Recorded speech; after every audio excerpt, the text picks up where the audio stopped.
Kebakaran hutan di Sumatera dan Kalimantan. Kebakaran hutan dan kabut lahan asap kembali akibat terjadi di kebakaran Bandar hutan di Lampung pada Sumatera Jumat. dan Kalimantan.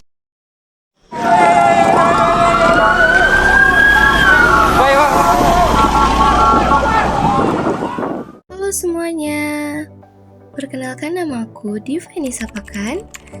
Aku dari kelas 11C1 dan aku dari sekolah SMA Negeri 8 Batam.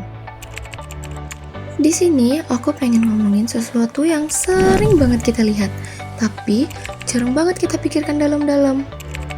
Ternyata kita akan ngomongin mengenai alam, tempat di mana kita tinggal, dan tentang bagaimana kadang kita sendiri loh yang merusaknya. Alam itu bukan cuma pohon, tanah, atau langit, tapi tempat kita hidup dan tempat Tuhan hadir lewat ciptaannya. Dan hari ini aku pengen ajak kamu lihat satu kisah nyata yang nunjukin kalau kerusakan alam itu bukan cuma soal lingkungan, tapi juga soal hati manusia. Kebakaran hutan dan lahan kembali terjadi di tanah air pada tahun 2015. Panjang musim kemarau, warga Sumatera dan Kalimantan menjadi korban yang paling menderita akibat tindakan para pelaku pembakaran yang mencapai 247 orang dan perusahaan. Teman-teman, masih ingat gak kejadian kebakaran hutan di Sumatera dan Kalimantan pada tahun 2015? Itu bukan cuma bencana nasional loh, tapi juga bikin negara lain kena dampaknya. Dan yang bikin sedih, kebakaran itu bukan murni karena alam loh, tapi karena ulah manusia yang sengaja bakar hutan demi kepentingan bisnis. Cepat, murah, tapi bahaya. Dan yang jadi korban bukan cuma pohon dan hewan, tapi juga kita.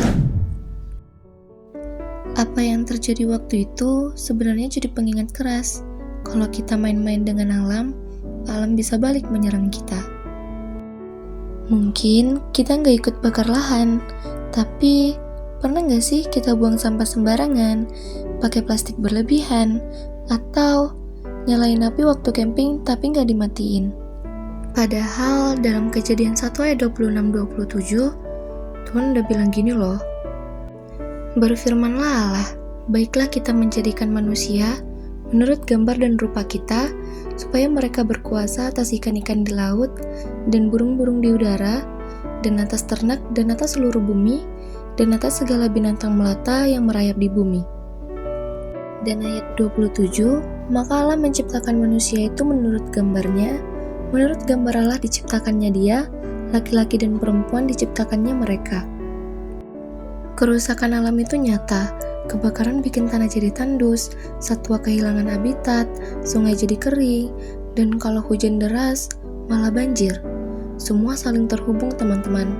Kalau kita diciptakan segambar dengan Tuhan, kenapa kita rusak apa yang Tuhan ciptakan dengan baik? Kalau kita flashback pada kejadian kebakaran hutan Sumatera dan Kalimantan tahun 2015, kira-kira kenapa bisa terjadi ya? Itu semua karena keserakahan manusia. Karena manusia pengen untung besar, tanpa mikir jangka panjang, karena aturan dilanggar, dan banyak yang tutup mata. Di balik bisnis yang besar, ada penderitaan yang besar juga.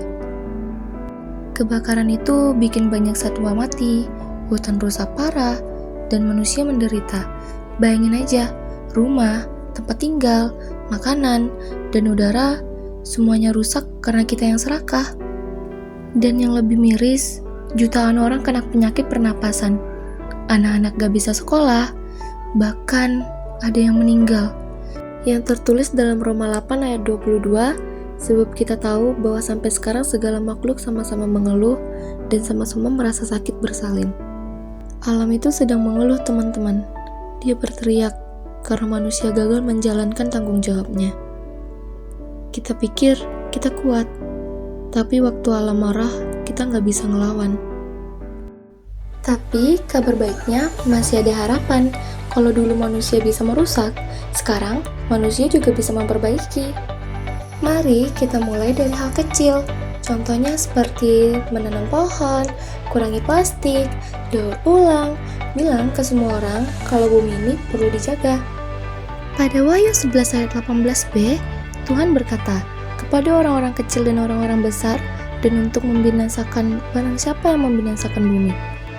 Ini bukan cuma isu lingkungan, ini juga isu iman dan tanggung jawab rohani. Kita diciptakan segambar dengan Allah, berarti kita dipanggil untuk mencerminkan kasih-Nya juga kepada alam. Yuk, mulai hari ini kita jaga bumi, karena ini bukan cuma kampanye, ini panggilan hidup dari Tuhan.